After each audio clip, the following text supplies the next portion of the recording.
দেখি গালটা দেখি একটু, একদম ক্লিয়ার। এই দিকটা দেখি। কি সমস্যার জন্য ওষুধ খাওয়া হচ্ছে আমার আমার কাছে? একনে পিগমেন্টেশন। কতদিন হয়ে গেল এটা? 3 মাস। 3 মাস প্লাস হয়ে গেল। তো একনি নিয়ে যখন আসা হয়েছিল আমার কাছে, তখন কতটা একনি ছিল? অল্প স্বল্প না খুব বেশি? বেশি একনে। খুব বেশি একনি ছিল এই কেসটাতে, এই পেশেন্টের। পুরো গালগুলো ভরেছিল যখন আমার কাছে আসা হয়েছিল প্রায় 2.5-3 মাস আগে। তো কতদিন ওষুধ খাওয়ার পর রেজাল্ট পাওয়া গেল, মানে মোটামুটি ওষুধ নেওয়ার কতদিনের মধ্যে বোঝা গেল যে ভালো কাজ হচ্ছে? একটু আগেই রেজাল্টটা পাওয়া গেছিল, একটু ভালো করে খেয়াল করে। 2.5 মাস তো ওষুধই হলো, 2.5 থেকে 3 মাস ওষুধই হলো। রেজাল্ট ওষুধ খাওয়ার কতদিন পর পাওয়া গেল, বোঝা ফার্স্ট গেল যে ভালো কাজ হচ্ছে? ফার্স্ট আপনি দিয়েছিলেন 15 দিনের জন্য, হুম। তারপরে 1 মাসের তো জন্য। ফার্স্ট বারের ওষুধে কিছু বুঝতে পারা গেছিল হ্যাঁ, যে কম কিছুটা হচ্ছে? তো হ্যাঁ। তো প্রথম 15 দিনেই মোটামুটি বোঝা গেছিল। তো পেশেন্ট প্রশ্নটা ঠিকঠাক বুঝতে পারেনি, ওই জন্য বললো যে 2 মাসে বুঝতে পারা গেছে। পেশেন্টের ওষুধই চলছে 2.5-3 মাস। তো শুরুর থেকেই মোটামুটি ইমপ্রুভমেন্ট বোঝা গেছিল, আমার খেয়াল আছে। তাই তো?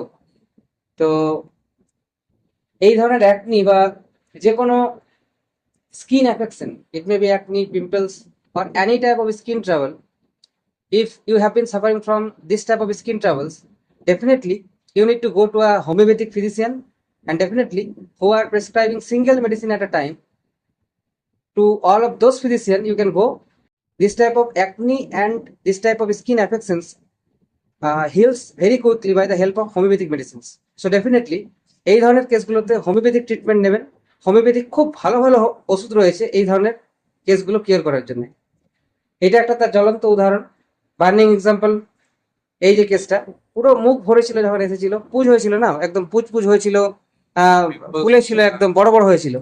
তো এই কেসটাতে আমি খুব সম্ভবত, এখন প্রেসক্রিপশন আনেনি, এখন পেশেন্ট আমার সঙ্গে দেখা করতে এসেছে অন্য কারণে।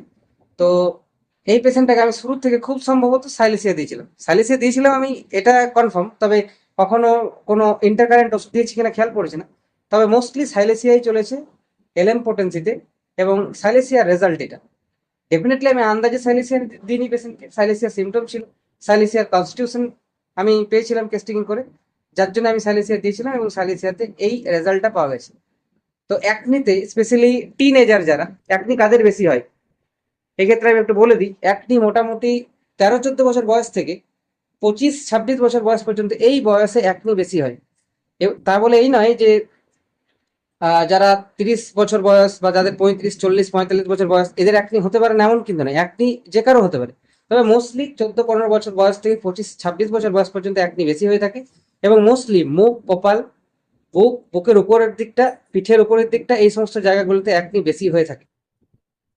এবং যাদের স্কিনটা একটু অয়েলি, যাদের স্কিনটা একটু অয়েলি, গ্রিসি, তাদের অ্যাকনি হওয়ার সম্ভাবনাটা বেশি। কারণ কি, যাদের স্কিনটা একটু অয়েলি বা গ্রিসি, তাদের উপরের যে পোর্শনগুলো সেগুলো ক্লগ হয়ে যায়, বন্ধ হয়ে যায় মুখগুলো, যার জন্যে স্কিনের নিচে যে সিবাসিয়াস গ্ল্যান্ড নামে এক ধরনের গ্রন্থি বা গ্ল্যান্ড রয়েছে, সেই গ্ল্যান্ডগুলো বন্ধ হয়ে যাওয়ার ফলে সিবাম ফ্লুইডটা নিঃসৃত হতে পারে না বা বেরোতে পারে না সঠিকভাবে।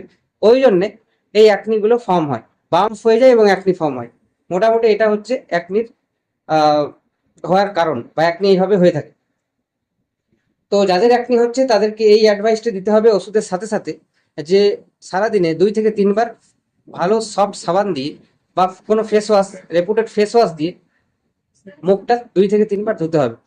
সাথে ওষুধ চলবে, এবং গ্রিন ভেজিটেবলস, ফ্রুটস এবং স্যালাডস খাওয়ার আমাদেরকে অ্যাডভাইস দিতে হবে পেশেন্টদেরকে, যাতে করে এগুলো তাড়াতাড়ি দ্রুত সুস্থ সেরে যায়। তো এই হচ্ছে একটা কেস, ফলো আপ কেস। ভালো আছে পেশেন্ট, খুবই ভালো আছে, মুখটা একদম ক্লিয়ার আছে। কেমন লাগছে ট্রিটমেন্ট নিয়ে?